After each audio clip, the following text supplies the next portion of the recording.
Yes. Bwana, mambo vipi? Hii ni Meko TV, inform, entertain and inspire.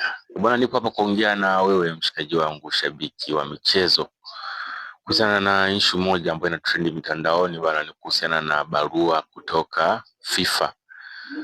Bana, tunaarifiwa kwamba FIFA wametuma barua yao kwa shirikisho la mpira wa mguu Tanzania mara baada ya kuonekana kwamba soka letu linaingiliwa kisiasa, yani kuna viashiria vya uwepo wa mambo ya kisiasa katika soka letu.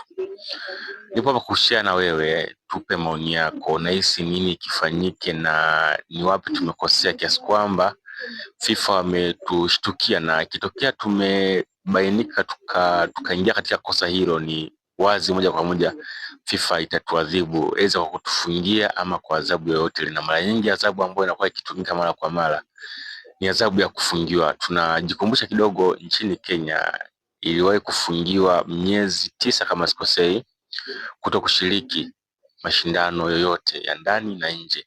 Sasa hili rungu likitupiga kwa haraka haraka, watu wa kawaida waweza wakaelewa shida inakuwa wapi, lakini kwa sisi watu wa kispoti tunajua tatizo litakuwa wapi. Sasa niko hapa kuchukua maoni yako, unahisi shida imetokea wapi na nini kifanyike kwa haraka haraka ili tujiepushe na ile rungu. Hii ni Meko TV na mimi ni Matias Sylvester, tunakwambia we inform, inspire and entertain.